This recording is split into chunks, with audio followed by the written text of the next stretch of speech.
आज हम बात करने वाले हैं एक ऐसे शख्स की जिसकी 8 साल की मेहनत पर सिर्फ एक ट्वीट ने पानी फेर दिया। जिस तरह एक सही फैसला इंसान को ज़ीरो से हीरो बना देता है, इसी तरह एक गलत फैसला इंसान को हीरो से ज़ीरो भी बना देता है। अपने सही फैसले की वजह से जिस शख्स ने एक दिन में $5 मिलियन कमाए हों और अपने गलत फैसलों की वजह से अपने 26 अरब डॉलर की एम्पायर को सिर्फ 26 घंटों में बर्बाद किया हो। खबरों में है इनका चर्चा, क्रिप्टो को लगाया है इन्होंने खूब तड़का, आसमान की बुलंदियों से इनकी शोहरत ज़मीन पर आ गिरी। नाम है इनका सैम बैंकमैन फ्रीड। इस कहानी की शुरुआत होती है सन 2014 में, जब सैम ने MIT यूनिवर्सिटी से ग्रेजुएशन कंप्लीट की और जेन स्ट्रीट नामी एक ट्रेडिंग कंपनी में एज अ एम्प्लॉय अपने करियर का स्टार्ट किया।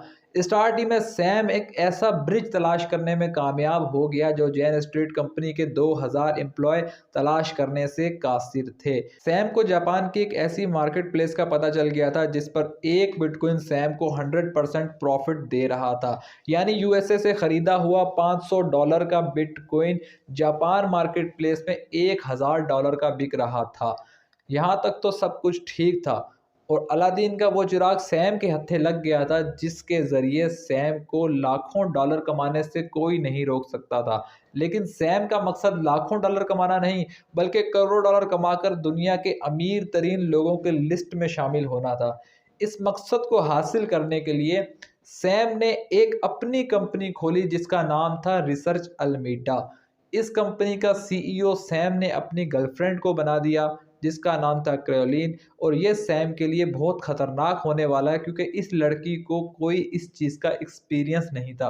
कुछ कोलीग सैम की जो जेन स्ट्रीट कंपनी में सैम के साथ काम करते थे, उन एम्प्लॉय को भी सैम ने पुरकशिश सैलरी पे अपनी कंपनी में जॉब दे दी।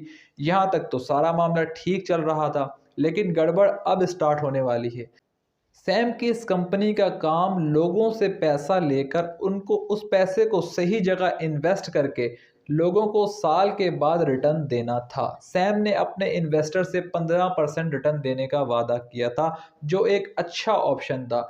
सैम ने इस वादे को निभाया भी, लेकिन सैम का काम तो उस पैसे से बिटकॉइन खरीद कर जापान मार्केट प्लेस में सेल करना था, तो प्रॉफिट तो 100% बनता ही था। लेकिन सैम अपने इन्वेस्टर को 15% देकर खुश कर देता था।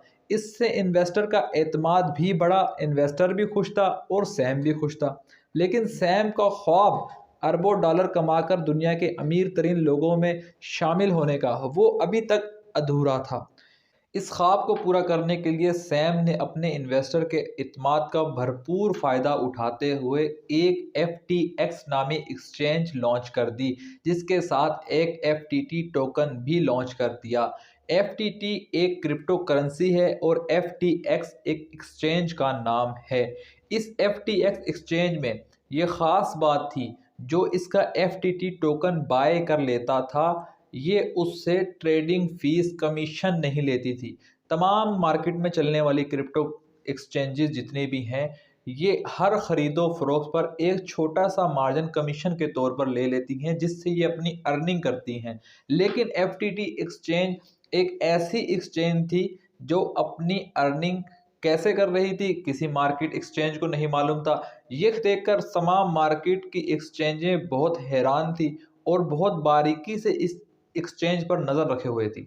एक शख्स जिसका बहुत इम्पोर्टेंट किरदार है इस सारी फिल्म के अंदर, वो इस सारे मामले को बहुत बारीकी से देख रहा था और वो शख्स सैम का बहुत करीबी दोस्त भी था।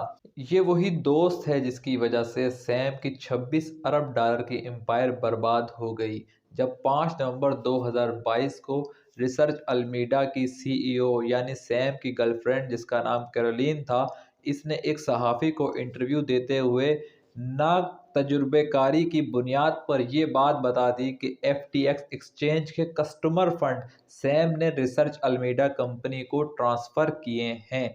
ये खबर सुनकर तमाम लोगों के कान खड़े हो गए और मार्केट में एक तूफान बर्पा हो गया। कस्टमर फंड किसी और कंपनी को ट्रांसफ़र करना एक संगीन जुर्म है।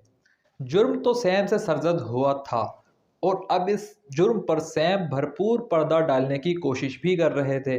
लेकिन यहाँ पर एंट्री होती है इस कहानी के सबसे ख़तरनाक किरदार, सैम के बहुत करीबी दोस्त क्रिप्टो मार्केट के बहुत बड़े प्लेयर सीजी की। जी हाँ, सीजी बाइनांस क्रिप्टो एक्सचेंज के मालिक हैं और एफटीटी टोकन के $2 बिलियन के होल्डर हैं। 6 नवंबर 2022 को सीजी ने जब ट्वीट की और ये कहा कि सैम की मशकूक सरगर्मियों की वजह से हमने ये फैसला किया है कि हम एफटीटी टोकन सेल करके अपना फंड्स सैम से वापस लेंगे। इस खबर के बाद लोगों ने जब एफटीएक्स एक्सचेंज से अपना विड्रॉवल लेने की कोशिश की तो एफटीएक्स एक्सचेंज ने विड्रॉवल देना बंद कर दिया और $4 बिलियन के विड्रॉवल पेंडिंग में थे। और सैम चाहकर भी लोगों के पैसे उन्हें वापस नहीं दे सकता था, जिसकी वजह ये थी कि सैम लोगों के पैसों से ट्रेडिंग भी कर रहा था और अपना पुराना बिजनेस यानी यूएसए से बिटकॉइन खरीद कर और जापान मार्केट प्लेस में सेल भी कर रहा था। लेकिन इन सबसे पहले मार्केट में एक दो बहुत बड़े क्रैश आ चुके थे, जिसकी वजह से सैम को इस बिजनेस में काफ़ी लॉस हो गया था। जिस लॉस को पूरा करने के लिए सैम ने यह सोचा कि कस्टमर फंड्स का पैसा थोड़ी और क्रिप्टो करेंसी में लगा के और हाई लेवरेज के साथ ट्रेडिंग करके मैं इनका पैसा इनको लौटा दूंगा और अपना नुकसान भी कवर कर लूंगा, जो कि एक बहुत गलत सैम की स्ट्रेटजी थी। अगर तो इसमें ये कामयाब हो जाता तो किसी को कुछ पता ना चलता और सैम भी बच जाता और मार्केट में लोगों का बिलियंस ऑफ डॉलर ही बच जाता। लेकिन सीजी की इस ट्वीट के बाद इन सब चीज़ों से पर्दा हट गया और इन सब चीज़ों के बीच एक अच्छी खबर ज़रूर आई, जिसका ताल्लुक सैम और सीजी दोनों से था। सीजी ने जब देखा कि सैम तो बिल्कुल बर्बाद होने वाला है तो सीजी ने सैम को एक ऑफर की और कहा कि चलो तुम मुझे अपनी एफटीएक्स एक्सचेंज सेल कर दो।